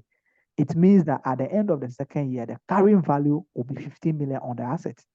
So if the cost that we have incurred with the renegotiation is 10 million, we add the 10 million to the 15 million and have 25 million. Then the extension period plus the initial period, what will be the total useful life now in all? What will be the contract life? First, it was 5 years. We have extended his contract by 1 year. So in total, it's 6 years. But we have already used the player has already played for us for 2 years. So remaining useful life will be 4. Then the 25, which is the carrying value plus the renegotiated cost, which can be the processing fee, the agent fee, and all those things, will be now divided by the remaining useful life. The remaining useful life will be the remaining useful life on the initial contract plus the extension period. That will now be the amortization of the cost now. Okay. What happened when the player suffered an injury? If the injury is temporary, 3 weeks, 1 month, we don't do anything because the player will be back and play. But if the injury will be, as they have said it, the injury is going to threaten the player not to play. Maybe a year injury, it will take the player out of 2 seasons or 3 seasons, or maybe half in a season. We carry out an impairment test on that particular player by using what we call the value in use. What will be the cash flow that the player will be generating for us to the end of the useful life? We discount it and use and get our value in use and compare with the current value that we have at that date. But if the injury is temporary, 2 weeks, 3 weeks, 4 weeks, no, we don't do impairment test on that. Okay, someone is saying that the question says that can a player be classified as a single cash generating unit?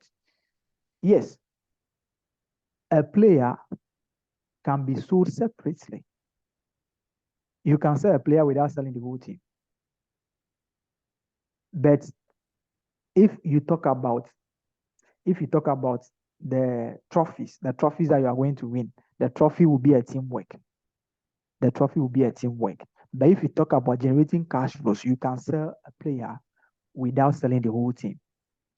A player can go to a tournament, World Cup tournament, where the FIFA is going to pay you cash for your player competing or participating in that particular tournament.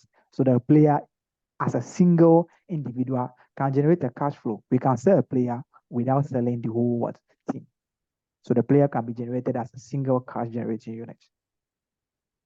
A player can generate a cash flow individually through a sale. If you sell the player, if the player participates in the tournament, they are going to pay the individual player. So a player can generate a cash flow. So that is what they are saying there. And I've said all these things already.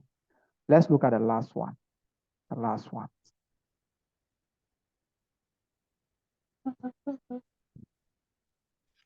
Hello, Linus. Yes, yeah. Please, in this question, we are told that the bonuses represent additional contract cost. Okay. So I should yes. touch on that. Yes, please. Okay. I've spoken about the bonus already, but just that you joined lately. You see, they say that the bonus will be dependent on what?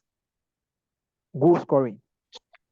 Goal scoring and the Performance. team Yeah. success. And so this is a course that is based on performance conditions.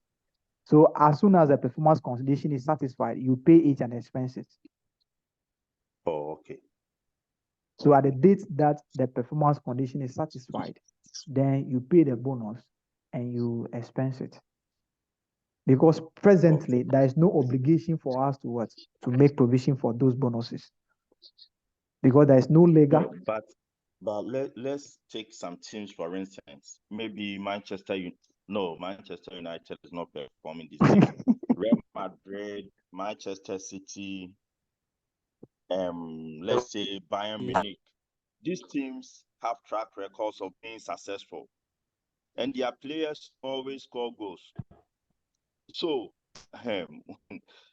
if you don't make provisions for such destiny and you ignore it as and when it comes, and that you expense it, don't you think you are not following the prudent concepts? You are not following the prudent concepts. And we also have a standard which says that you can only make a provision when there is an obligation. Oh, okay. Do you have any track records of making such provisions? If yes, then it means that it is likely that this will happen. We can make provision. Okay. Is there any legal obligation to do so?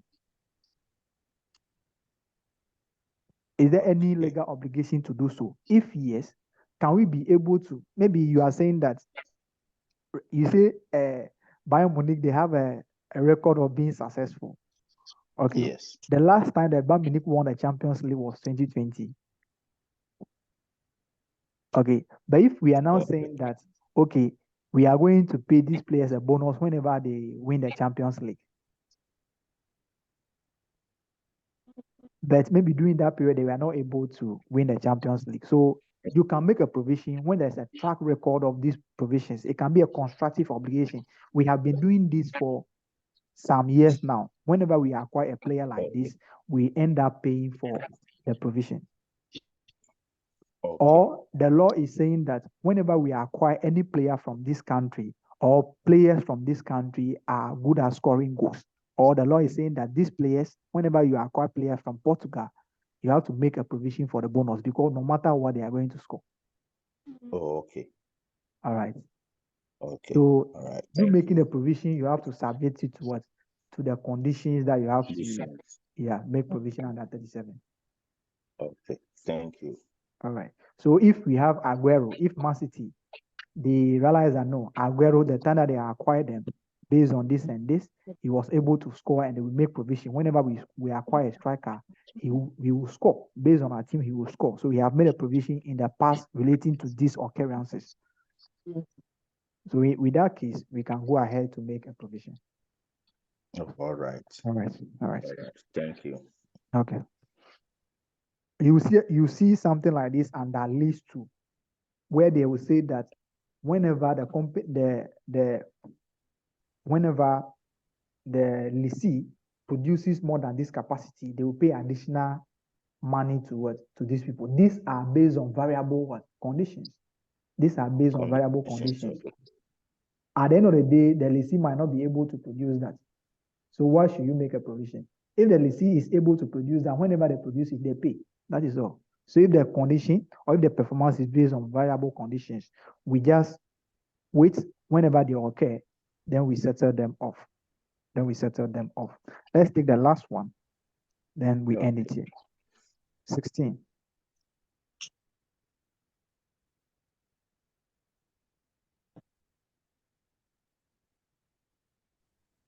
Lyriaco has its own subscription-based television station. As a result, it has material intangible assets which relate to the content rights associated with television programs. The budgeted cost of production are based on the estimated future revenues from the television programs. These costs of production are then capitalized as an intangible asset and called content rights. The directors of Lyriaco believe that the intellectual property in the content right is consumed as customers view the television programs. Consequently, Lyriaco currently amortizes the content right based upon estimated future revenues from the television program. For example, if a television program is expected to generate 8 million of revenue in total, and 4 million of that revenue is generated in year 1, then the intangible assets will be amortized by 50% in year 1. However, the industry practice is to amortize the capitalized cost of the program, less its recoverable amount over its remaining useful life. Required. Discuss with reference to IFRS standards whether the amortization of the intangible asset relating to television program content rights by Lyriaco and by the industry are acceptable policies in accordance with IFRS standards. Okay, you can see that I've said something about this one also. The time I was talking about the amortization. Okay. So the question now is, these people, they have their own subscription-based television station. Okay. Before you go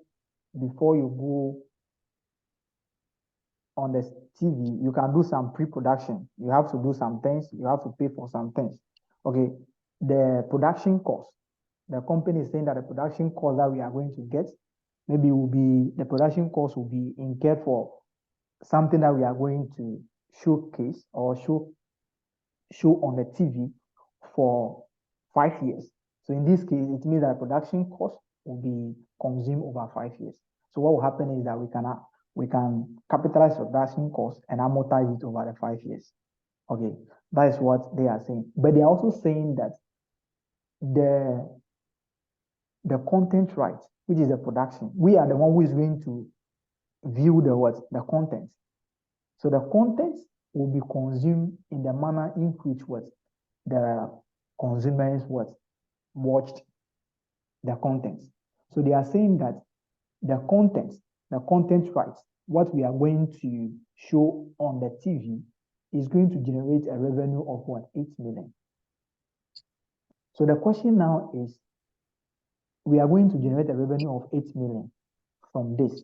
What is the cost? We have to match the cost against the revenue that we are having. But the question now is, how will this revenue be generated? Or how many years will the 8,000 or the 8 million revenue be generated?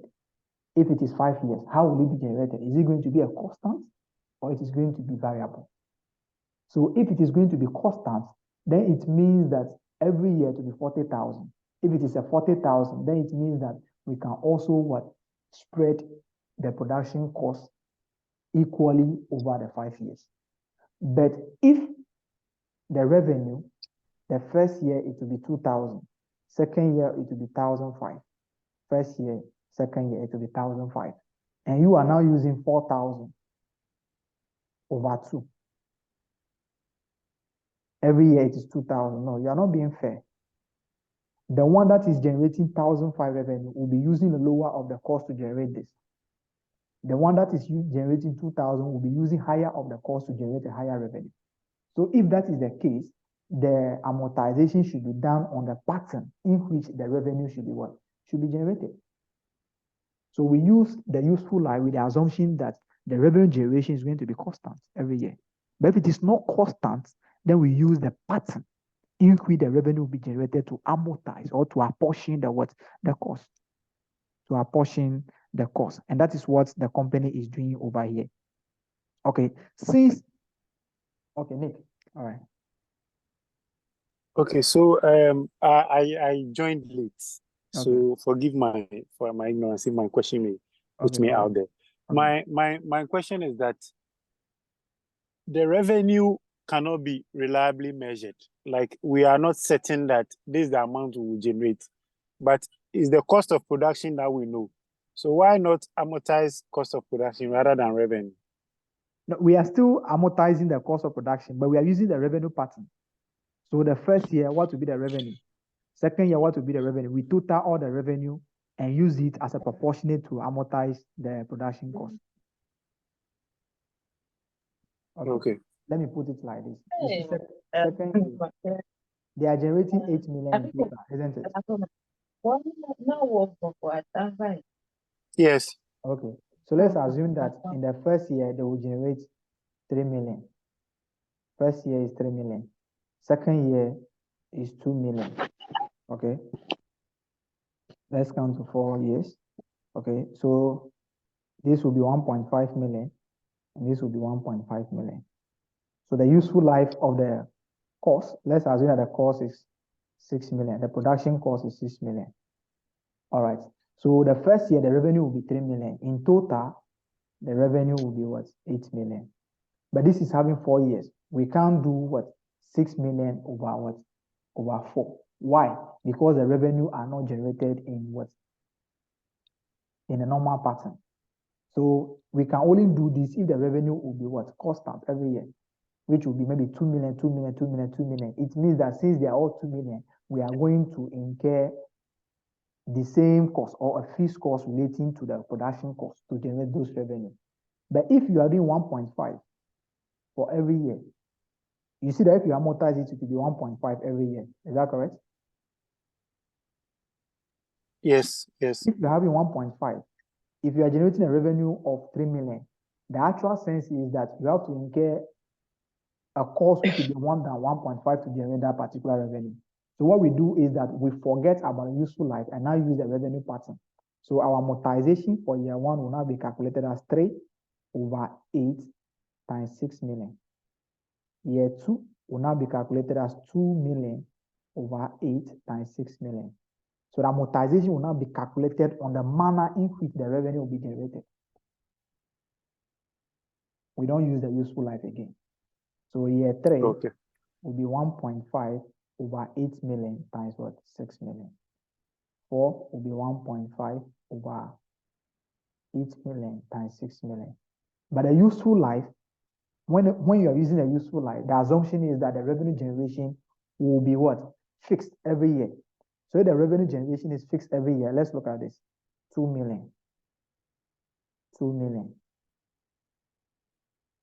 2 million. 2 million. Even if you're calculating this on the revenue, it will be 2 million over 8 times 6. What are we getting? We will still get a 1.5. Are we going to get 1.5? Would that be 1.5? Yes. Okay. Yes, 1.5. Okay. Which is the same as So 1 over 4. Linus, Yes. in this case, do you amortize 8 million or 6 million? Sorry, do you capitalize 8 million or 6 million? No, you capitalize the production cost. The 6 million. The 6 million. But you use the 8 million to get the amortization. Okay. To get amortization. Instead of, you can see that we are using the useful life over here, which is 1 times 6. This is the same as 6 over 4. So every year is 6 over 4. We are using this because we assume that the revenue generation is constant. So if the revenue generation is constant, the cost over the useful life is the one. So the cost over useful life is not something that you have to use.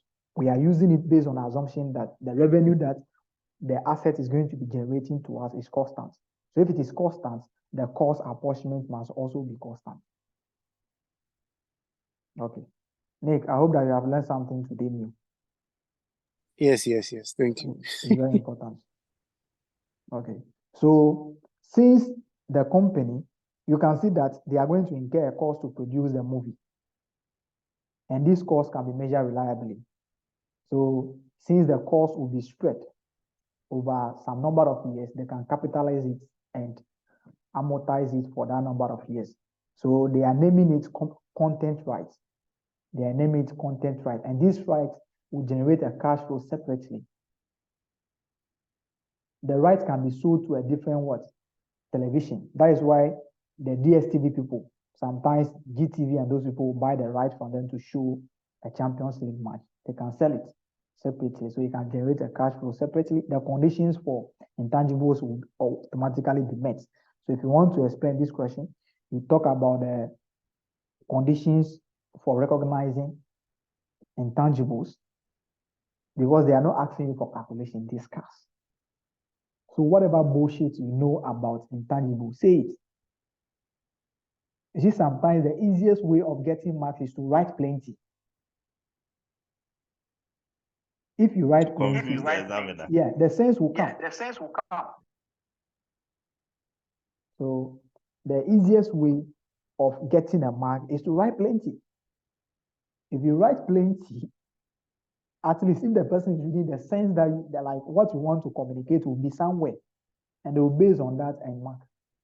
So just say everything that you know, though maybe you might not know how to approach this question, but say everything about intangibles that you know. The recognition criteria is very important. Why are they capitalizing the production cost as intangible content rights? Yes, it will generate a future cash flow to them through the view. And this cost will not be what consumed over 1 year. So the benefit that they are going to be getting will be more than a year. So that case, that can be a non-current asset. The company has control over the right because that is their television set. That is their television. So they can sell it to someone separately, and this can generate a cash flow. The cost can also be measured reliably. In that case, they can capitalize it. And that will be through subsequent measurement will be cost model because there is no active market for this particular thing. How do they amortize it? If the revenue generation will be fixed, will be constant, it will be amortized over the useful life. But if the revenue that the right is going to generate is going to be different, then the amortization should be done in the what? In the manner in which the revenue is going to be generated. So what they have done over there is correct. So the 4 million, they say the first year is 4 million. So it will be 4 over 8 times the what? The production cost. The industry practice, the assumption is that the right is going to generate what? A constant revenue every year. That's why they are doing that. So they are not doing anything wrong. They are not doing anything wrong. All right. Nick, you wanted to say something? Oh, I'm okay. All right. So it has been a nice